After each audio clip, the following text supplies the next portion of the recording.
Selamat datang di channel Calon Sudawan. Kali ini kita akan membahas simpangan rata-rata yang merupakan salah satu materi dalam statistika. Apa itu simpangan rata-rata? Tonton video ini sampai akhir supaya tidak gagal paham. Kemudian jangan lupa klik like, comment, share, dan subscribe, dan nyalakan lonceng notifikasinya agar tidak ketinggalan video-video kita berikutnya. Kita mulai. Simpangan rata-rata. Simpangan rata-rata akan disebut dengan mean deviation, merupakan salah satu dari beberapa macam ukuran sebaran data. Jadi ukuran sebaran data itu ada beberapa macam. Ada mean deviation tadi, simpangan rata-rata, kemudian ada variance, dan selanjutnya ada standar deviasi. Jadi yang pertama kali kita pelajari hari ini adalah simpangan rata-rata. Apa itu simpangan rata-rata? Simpangan rata-rata adalah rata-rata jarak antara nilai-nilai data menuju rata-ratanya, atau rata-rata penyimpangan absolut dari data dari rata-ratanya, atau rata-rata penyimpangan absolut data dari rata-ratanya. Mungkin bingung ya dengan istilahnya ya. Nanti akan kita bahas di contoh soalnya. Jadi santai dulu aja. Oke, jadi apa kegunaan dari simpangan rata-rata ini? Kegunaannya adalah untuk mengetahui seberapa jauh nilai data itu menyimpang dari rata-ratanya. Jadi kita akan melihat penyimpangan data. Jadi kalau bahasa ekonominya itu ketimpangan gitu kan, ada yang tinggi, ada yang rendah dan sebagainya. Kita mulai materinya. Oke. Sebagaimana kita ketahui sebelumnya bahwa data itu ada data tunggal dan ada data berkelompok. Kali ini kita akan mencari simpangan rata-rata untuk data tunggal terlebih dahulu. Rumusnya adalah MD. MD itu adalah mean deviation sigma J dimulai dari 1 sampai dengan N. N itu jumlah datanya. Jadi kalau jumlah datanya 10, maka dimulai dari 1 sampai ke 10. Itu menunjukkan urutan. Kemudian berikutnya XJ. XJ di sini adalah data ke-1, data kedua, data ketiga, seterusnya ya, berulang. Dikurang dengan X bar. X bar itu rata-rata. Kemudian setelah dapat dibagi dengan nilai N. N adalah jumlah datanya. Sama dengan, nah ini adalah penulisan rumus sederhananya supaya nampak lebih sederhana. Ini juga demikian. Jadi prinsipnya ini sama ya. Kemudian coba kita perhatikan di sini ada garis tegak ya, 2 buah gitu kan, buka dan tutup. Nah, itu namanya adalah absolut atau bilangan mutlak. Maksudnya adalah apapun hasil pengurangan antara data dengan rata-ratanya, X dikurang X bar ini, hasilnya tetap harus jadi positif. Misalnya X-nya 2, sedangkan X barnya 3. Harusnya kan min 1, karena dia absolut bilangan mutlak, maka hasilnya tetap jadi positif, berarti 1. Kalau ada min 2 berarti 2, min 3 berarti 3 gitu ya. Itu fungsi dari absolut. Karena mengapa? Karena jarak. Tentu jarak itu tidak ada yang negatif gitu ya. Jarak semuanya selalu positif. Sebagai contoh, hitunglah mean deviasi dari data tunggal berikut ini. 2, 3, 6, 8 dan 11. Caranya cukup sederhana dengan rumus yang tadi ya. Pertama-tama kita cari dulu X bar. X bar itu rata-ratanya. Data ini kita jumlahkan 2 ditambah 3 ditambah 6 tambah 8 ditambah 11 dibagi dengan jumlah datanya ada berapa? Ada 5. Maka rata-ratanya sama dengan 6. Kemudian berikutnya kita masukkan ke rumus ini ya. X dikurang X bar. Dimana X-nya adalah data ke ini. Jadi 2 dikurang rata-ratanya. Rata-ratanya tadi 6. Berarti 2 dari ini 2 dikurang 6 ditambah kan, kemudian 3 dikurang 6, kemudian 6 dikurang 6, 8 dikurang 6, 11 dikurang 6. Jadi setiap data ini dikurangkan sama rata-ratanya, kemudian dibagi dengan jumlah datanya. Ada berapa datanya? Ada 5. Oke, jadi hasilnya adalah 2 dikurang 6 min 4 kan, karena dia adalah bilangan mutlak maka tetap harus positif. Hasilnya adalah 4. Kemudian di sini 3, di sini 6, di sini 2, di sini 5. Oke, totalnya 14 dibagi 5 sama dengan 2,8. 2,8 adalah simpangan rata-rata untuk data tunggal yang sederhana ini. Begitu cara mengecekkannya. Saya kira cukup mudah untuk data tunggal. Untuk memahami lebih dalam maksud dari penyimpangan rata-rata ini atau jarak rata-rata ini, maknanya seperti apa, kita bisa lihat pada pembahasan berikut ini. Saya memiliki 2 data, yaitu data penghasilan di komplek A dan di komplek B. Misalnya kita ambil 10 orang di komplek A dan 10 orang di komplek B. Kita ingin melihat penyimpangan rata-rata penghasilan di komplek A dan di komplek B. Coba kita lihat ya. Kita akan hitung kedua nilai ini.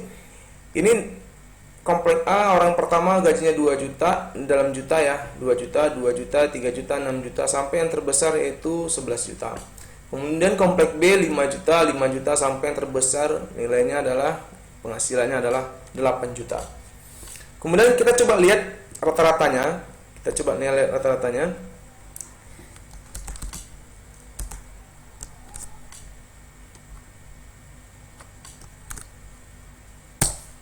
Oke.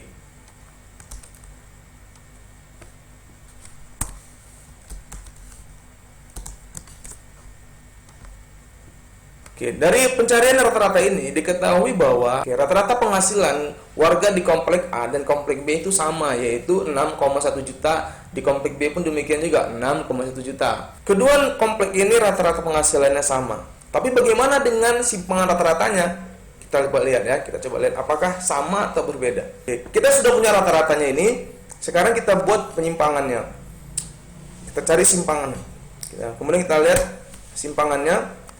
Kalau di Excel itu absolut itu kodenya adalah ABS.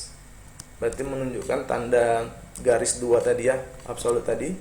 Kemudian data pertama kita kurangkan dengan rata-rata. Berikutnya gitu juga. Rata kedua ini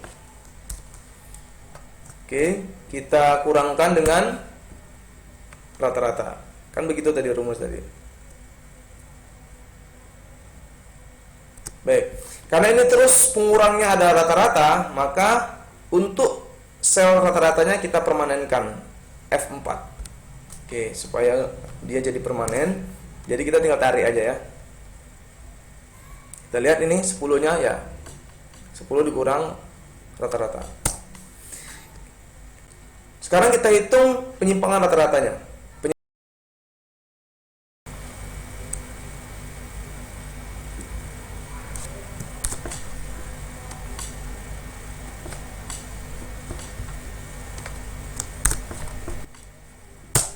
Nilainya 3,1. Jika kita mengikuti rumus yang tadi, ya bisa juga. Pertama kita jumlahkan dulu ya. Sum sama dengan, kita jumlahkan dulu ini. Ya kan? Baru kita bagi dengan jumlah datanya. Jumlah datanya berapa? 10.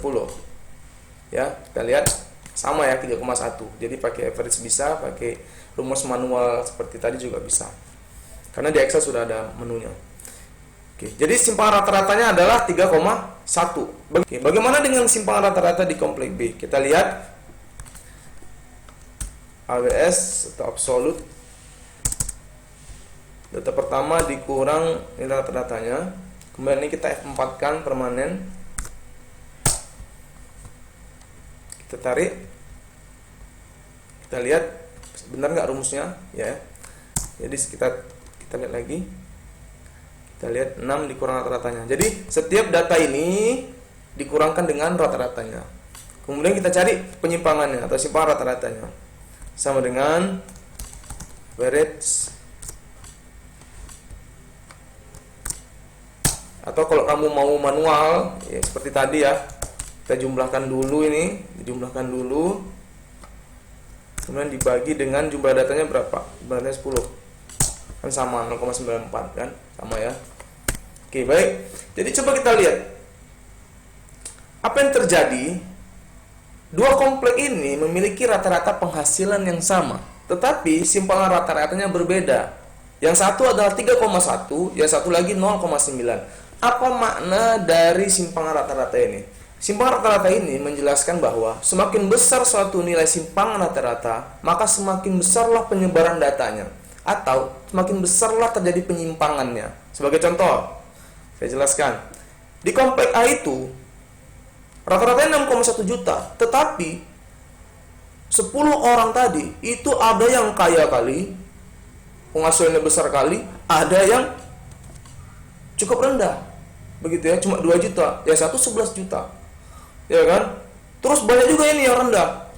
Banyak juga yang pintar. Ya, jadi di komplek itu terjadi ketimpangan, ya kan? Ada yang kaya kali, ada yang cukup susah misalnya ya kan, untuk tinggal di komplek gaji 2 juta misalnya ya kan.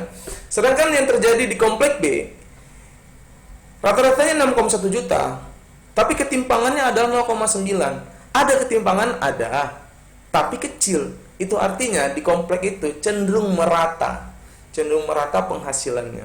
Begitu memaknai dari simpangan rata-rata tunggal ini ya. Jadi yang baik itu sebenarnya yang ketimpangannya kecil kalau kita bicara penghasilan, ya kan? Kita lanjut. Berikutnya adalah sigma rata-rata untuk data kelompok. Rumusnya adalah sigma J dimulai dari 1 sampai dengan N jumlah datanya. Kemudian karena ini data berkelompok, kita pernah belajar mencari rata-rata data berkelompok. Kita ada di sana frekuensi, kemudian dikali dengan X dikurang X bar dibagi dengan N. Jadi kita ingat lagi nanti ya, atau tonton video saya sebelumnya bagaimana mencari rata-rata. Rumusnya yang membedakan hanya frekuensi saja. Baik, kita lanjut. Diketahui data berkelompok adalah sebagai berikut. Terdapat 5 kelas, 1 dengan sampai 3 dan seterusnya. Kemudian frekuensinya 4, 5, 6 dan seterusnya. Oke, kemudian hitunglah simpangan rata-rata dari data berkelompok berikut. Langkah pertama yang harus kamu lakukan adalah mencari rata-rata dari data berkelompok ini. Oke, ingat pembahasan kita sebelumnya untuk mencari rata-rata. Oke, di sini kita tadi datanya adalah kelas interval dan frekuensi. Yang perlu kita lakukan yang pertama adalah mencari data tengah. Oke, mencari data tengah caranya adalah kelas bawah ditambah kelas atas dibagi 2. 1 ditambah 3, 4 dibagi 2, hasilnya 2. 4 ditambah 6, 10 dibagi 2, hasilnya 5. 7 ditambah 9, 16 dibagi 2, 8 gitu ya. Jadi itu begitu cara nyari nilai tengah. Berikutnya adalah nilai tengah dikali dengan nilai dari frekuensi. 4 dikali 2, 8, 5 dikali 5, 25 dan seterusnya. Berikutnya adalah kita jumlahkan nilai dari FI dikali XI. Jadi 8 ditambah 25 ditambah 48 ditambah 33 ditambah 28, hasilnya adalah 142. Kemudian dibagi dengan frekuensinya yaitu 20. Maka hasil rata-ratanya adalah 7,1. Ini baru sampai tahap rata-rata 7,1. Belum simpangan rata-ratanya. Oke, kita sudah dapat rata-ratanya 7,1. Sekarang kita cari simpangan rata-ratanya. Tadi kita sudah dapat rata-rata data berkelompoknya yaitu 7,1. Dari rumus kita lihat ya. Rumusnya adalah XJ dikurang X bar. XJ ini adalah data. Oke, datanya dalam hal ini adalah XI ya. Data tengah yang kita gunakan. Data tengah ini kemudian dikurangkan dengan X bar rata-rata tadi 7,1. X yang pertama kita adalah 2. 2 dikurang 7,1 adalah 5,1. Berikutnya 5 dikurang 7,1, 2,1. Terakhir, berikutnya terus sampai akhir ya. 14 dikurang 7,1 hasilnya adalah 6,9. Dapatlah kita nilai absolut ini, ya kan, X dikurang X bar. Semua nilainya positif. Mengapa positif? Karena ada lambang absolut ini ya. Jadi semua nilainya negatif berubah jadi positif. Selanjutnya, dari segi rumus ini kita lihat hasil pengurangan X dengan X bar ini kita kalikan dengan frekuensi. Jadi 5,1 dikali 4 20,4. 5 dikali 2,1 dan sampai yang terakhir 2 dikali 6,9 13,8. Kemudian kita jumlahkan, hasilnya adalah 61,8. 61,8 ini kemudian kita bagi untuk mendapatkan rata-ratanya dengan jumlah datanya yaitu 20. 61,8 dibagi 20. Hasilnya adalah 3,09. 3,09 adalah simpangan rata-rata data berkelompok kita ini. Oke. Untuk lebih memahami, saya coba satu kasus lagi. Oke, berikut ini adalah tabel distribusi frekuensi untuk data berkelompok yang akan kita cari simpangan rata-ratanya. Terdiri dari 6 kelas, kelas pertama sampai kelas ke-6, intervalnya ini ada 10 ya. Kemudian frekuensinya kita bisa lihat. Kita coba cari dulu jumlah frekuensinya sama dengan sum. Oke, jumlah frekuensinya 45. Baik, jika kita lihat rumus tadi, ini coba saya ulas ya. Yang pertama kali yang perlu kita lakukan adalah mencari rata-rata dari data berkelompok ini. Bagaimana cara mencari rata-ratanya? Caranya adalah pertama kita cari data tengahnya dulu. Oke, data XI-nya. XI ini adalah kelas bawah ditambah kelas atas dibagi 2. 21 ditambah data atasnya dibagi 2.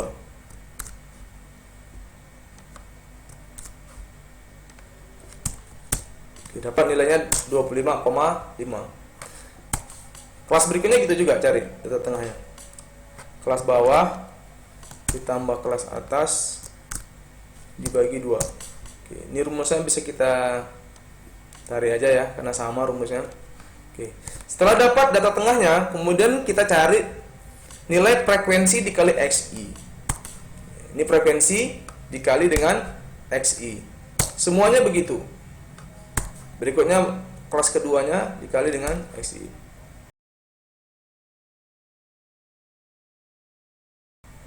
Jika Anda belum paham rata-rata, Anda bisa nonton video saya sebelumnya. Oke. Setelah dapat nilai F dikali XI ini, kemudian kita jumlahkan. Sama dengan sum. Oke. Kemudian kita cari rata-ratanya. Rata-ratanya adalah total dari F dikali XI ini dibagi dengan jumlah datanya. Jumlah datanya ada 45. Maka data rata-ratanya adalah 59,722. Itu rata-ratanya. Oke. Kita sederhanakan. Selanjutnya kita mencari selisih antara X dikurang rata-ratanya. Oke, jadi X dikurang rata-rata. Rata-ratanya ini tadi ya. Oke. Jadi X-nya adalah XI ini. Maka hasilnya adalah data ini. Ini hasilnya harus positif ya. Jadi ABS dalam kurung data ini dikurang rata-ratanya. Terus data kedua juga demikian. XI ini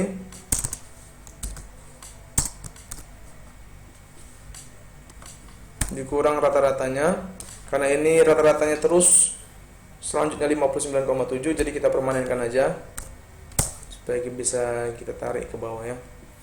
Oke, kita sudah dapat ini nilai absolut dari X dikurang X barnya, sudah dapat, ini dia. Angka selanjutnya kita cari nilai rata-rata ini ya.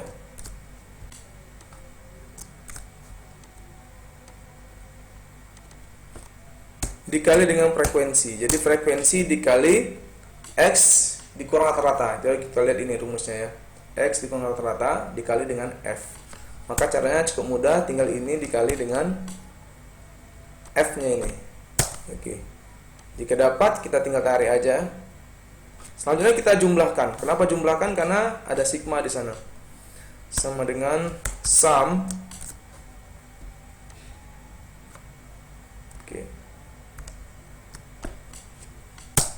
Ini adalah nilai yang bagian atas, 584 ini adalah nilai bagian atas ini. Kita sudah selesaikan di bagian atas ini ya, min deviasi ini bagian rumus ini. Oke, kita sudah dapatkan, tinggal mencari simpangan rata-ratanya saja. Maka dari itu, kalau kita lihat ya dengan rumus ini, MD-nya adalah, kalau kita lihat rumus ini adalah, nah ini bagian atasnya sudah ada di sini. Hasilnya adalah 548, sekian ini dibagi dengan jumlah datanya 45. Oke. Maka minus deviasinya adalah 12,19. Baik, begitulah cara mencari nilai rata-rata data berkelompok. Demikian video kita, semoga bermanfaat. Sekali lagi jangan lupa klik like, comment, share, dan subscribe. Ketemu lagi pada video-video kita berikutnya. Salam calon wisudawan.